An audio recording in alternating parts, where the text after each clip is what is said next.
BJP सांसद राजीव प्रताप रूडी के दफ्तर में रेड कर जाप सुप्रीमो व पूर्व सांसद पप्पू यादव ने 40 एम्बुलेंस की बरामदगी की। और पप्पू यादव ने देश भर को ये तस्वीरें दिखाई कि किस तरीके से संक्रमण काल में भाजपा का एक सांसद अपने दफ्तर में अपने सांसद निधि से खरीदे गए एम्बुलेंस को छुपाए रखा है, जबकि एम्बुलेंस को रखने का जगह जिला प्रशासन के पास होना चाहिए। लेकिन बीजेपी सांसद के दफ्तर में एम्बुलेंस क्या कर रहा है? बिहार की सियासत गरमाई। पप्पू यादव के समर्थन में तेजस्वी यादव भी उतरे, अलग अलग पार्टियों का भी समर्थन मिला पप्पू यादव को, लेकिन पप्पू यादव जेल चले गए। चर्चा हुई कि राजीव प्रताप रूडी से पंगा लेना पप्पू यादव को महंगा पड़ गया।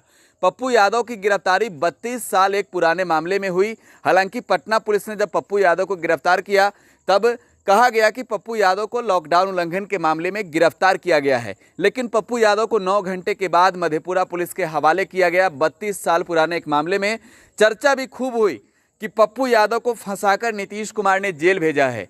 बिहार की सियासत तब भी गरमाई हुई है एम्बुलेंस को लेकर, क्योंकि जिस तरीके की तस्वीरें सामने आ रही है, भले वो सीएम नीतीश कुमार के गृह जिले नालंदा से आई हो या फिर छपरा वाले सांसद राजीव प्रताप रूडी के छपरा से आई हो, तस्वीरें सवाल खड़ा कर रही है कि बिहार में एम्बुलेंस कहां है। इस बीच आज बीजेपी सांसद राजीव प्रताप रूडी खुद सामने आए।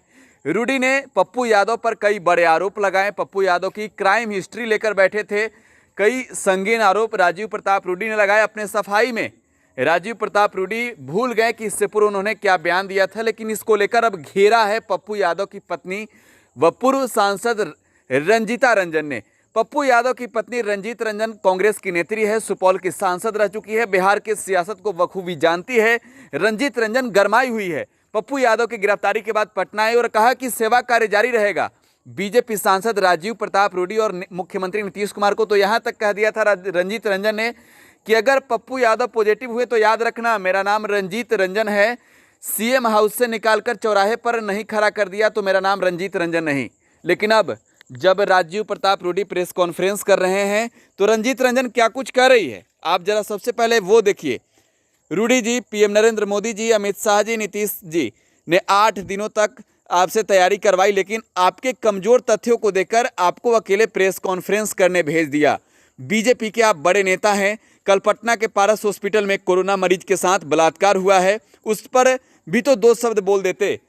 देखिए रंजीत रंजन, पप्पू यादव की पत्नी, जो लिख रही है राजीव प्रताप रूडी को ट्वीट करते हुए कि रूडी जी, आपकी जो कमजोरी है, जो आपके कमजोर तथ्य हैं, इसको लेकर आपके साथ प्रेस कॉन्फ्रेंस करने के लिए पार्टी ने या फिर सत्ताधारी दल के किसी भी पार्टी ने आपको समर्थन नहीं दिया। अकेले आपने प्रेस कॉन्फ्रेंस किया और जितना प्रेस कॉन्फ्रेंस में आप बोले, कम से कम पारस अस्पताल में हुए दरिंदगी को लेकर भी तो 2 शब्द बोल देते।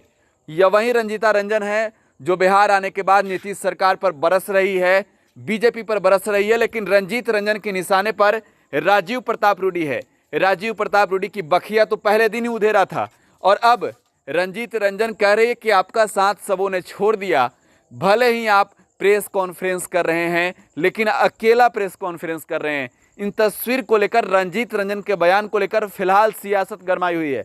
हालांकि अब तक समर्थन में कोई नहीं, किसी पार्टी ने समर्थन नहीं दिया है राजीव प्रताप रूडी को एम्बुलेंस कांड को लेकर, क्योंकि किरकिरी हो रही है। मुख्यमंत्री नीतीश कुमार भी सामने नहीं आए, लेकिन सत्ताधारी दलों के नेताओं ने बचाव किया।